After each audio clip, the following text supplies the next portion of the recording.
Hello, bachcho. Let's read this question. So this question says three bodies, a ring, a solid cylinder, and a solid sphere rolls down the same inclined plane without slipping.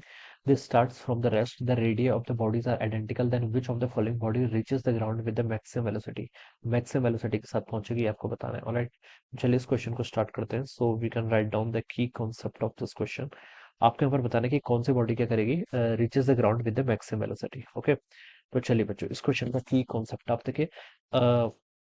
Rolling motion कर रही है ना, pure rolling कर रही है. This पर roll down seven climb without slipping. ठीक है, तो इस क्वेश्चन का की कॉन्सेप्ट आप रोलिंग मोशन लिख लीजिए. क्या लिख लीजिए? Rolling motion. या फिर देखिए एनर्जी कंजर्वेशन भी लिख सकते हैं हम इसको. क्या एनर्जी कंजर्वेशन से भी सॉल्व कर सकते हैं. ठीक है, रोलिंग मोशन है तो देखिए यहाँ पर आपका हम बता सकते हैं कि देखिए ये मान लीजिए आपका क्या है, कोई इंक्लाइन है. This is any incline. ये आपका क्या है, इंक्लाइन है. ठीक है, तीनों बॉडी का देखिए आपका जो क्रॉस सेक्शन है वो तो सर्कुलर है. रिंग बोलो, सॉलिड सिलेंडर बोलो, या फिर सॉलिड स्फीयर बोलो. ठीक है, ये आपकी कोई बॉडी है. ठीक है, ये मान लीजिए आपकी एच हाइट पर है. ठीक है, ये कितनी हाइट पर? आपकी एच हाइट पर है. ठीक है, इनिशियली देखिए बच्चों रेस्ट पर होगी, तो इनिशियली इसके पास कितनी कौन सी एनर्जी होगी? टोटल एनर्जी, पोटेंशियल एनर्जी होगी. अगर देखिए मैं इसको यहाँ पर रेफरेंस लेवल एज्यूम कर लूँ, ठीक है, तो मैं बता सकता हूँ कि इस पॉइंट के अबाउट आपकी पोटेंशियल एनर्जी जीरो है. बॉडी आपकी एच हाइट पर है, तो initially it will have only potential energy. कितनी एनर्जी की? Potential energy. और पोटेंशियल एनर्जी किसके इक्वल होगी? आपकी एम जी एच के इक्वल होगी. ठीक है, this is the initial potential energy. Initial kinetic energy, इसको मैं यू आई लिख लेता हूँ. ठीक है, इनिशियल काइनेटिक एनर्जी कितनी होगी बच्चों? जीरो के इक्वल होगी, क्योंकि बॉडी आपकी मूव नहीं कर रही है. ठीक है, अब बॉडी देखिए जब आपकी यहाँ पर बॉटम पर पहुंच जाएगी, ठीक है, बॉटम के पास इसके पास क्या होगी? Kinetic energy, potential energy zero होगी. ठीक है, तो मैं लिख सकता हूँ फाइनल पॉइंट पर आपकी पोटेंशियल एनर्जी तो जीरो हो जाएगी जब ये ग्राउंड पर पहुंच जाएगी, क्योंकि मैंने इसी को लेवल मान रखा है पोटेंशियल एनर्जी मेजर करने के लिए. काइनेटिक एनर्जी देखिए कौन कौन सी होगी? बॉडी आपका प्योर रोलिंग मोशन कर रही है, तो इस यहाँ पर रोटेशनल काइनेटिक एनर्जी भी आएगी और ट्रांसलेशनल काइनेटिक एनर्जी भी आएगी. ठीक है, तो के आपको कैसे लिख सकते हैं? ट्रांसलेशनल काइनेटिक एनर्जी आपकी हाफ एम वी स्क्वायर हो जाएगी, प्लस आपकी रोटेशनल काइनेटिक एनर्जी किसके इक्वल होती है? हाफ आई ओमेगा स्क्वायर के इक्वल. ऑलराइट, ये होती है. अब बच्चों देखिए मुझे तीनों के लिए बताना है, ring, solid cylinder and solid. तो मैं यहाँ पर रेडियस ऑफ गायरेशन का यूज करूंगा. ठीक है, कॉन्सेप्ट का मोमेंट ऑफ इनर्शिया को मैं एम के स्क्वायर लिख लेता हूँ. ठीक है, और प्योर रोलिंग कर रहा है. प्योर रोलिंग का मतलब क्या होता है? प्योर रोलिंग की कंडीशन होती है ओमेगा आपका वी बाई आर के इक्वल होता है. क्या होता है आपका? जो आपका पॉइंट ऑफ कॉन्टैक्ट होता है इसमें आपकी रिलेटिव स्लिपिंग नहीं होती है. ठीक है, तो यहाँ से आप इसको ऐसे लिख सकते हैं. अब बच्चों देखिए इस एक्सप्रेशन में पुट कर लीजिए half M we square plus half I. I कितना होगा आपके यहाँ से? एम के स्क्वायर के इक्वल. ठीक है, ओमेगा, ओमेगा को क्या लिख सकता हूँ? वी बाई आर, तो उसका स्क्वायर करेंगे तो वी का स्क्वायर आर का स्क्वायर हो जाएगा. ठीक है, तो यहाँ से देखिए बच्चों कितना हो जाएगा आपका? हाफ एम वी स्क्वायर, इस टर्म को इधर कर लीजिए. वन प्लस आपका क्या? के का स्क्वायर. ठीक है, प्लस आपका आर का स्क्वायर. ये हो जाएगा यहाँ से. ठीक है, तो ये क्या हो जाएगा? This is the kinetic energy. ये आपकी काइनेटिक एनर्जी हो गई.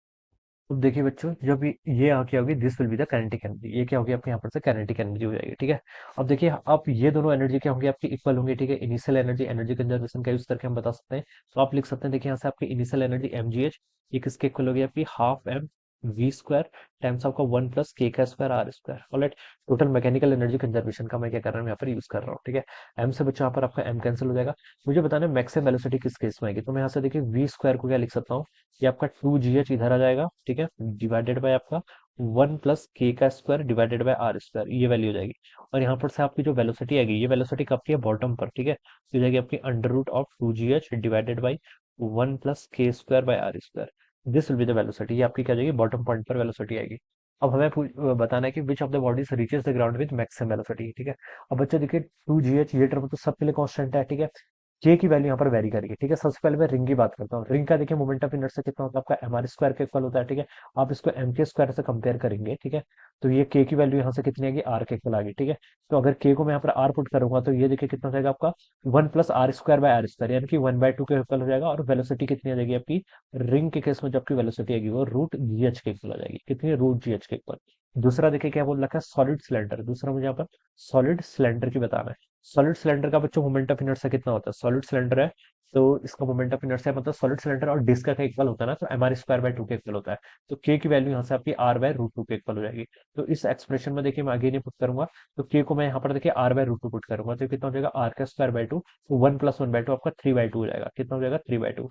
तो ये देखिए आपका टू जी एच, ये आपका थ्री बाय टू होगा, टू ऊपर जाएगा तो आपका four, four by three g h के इक्वल आ जाएगा. ठीक है, ये वैल्यू आएगी यहाँ से. सॉलिड सिलेंडर के केस में कितनी आ जाएगी आपकी? Four by three g h के इक्वल. ठीक है, थर्ड चीज क्या है आपका? थर्ड आपका सॉलिड सॉलिड स्फीयर है. क्या आपका? Solid sphere. तो सॉलिड स्फीयर को आप वी एस एस लिख लेते हैं.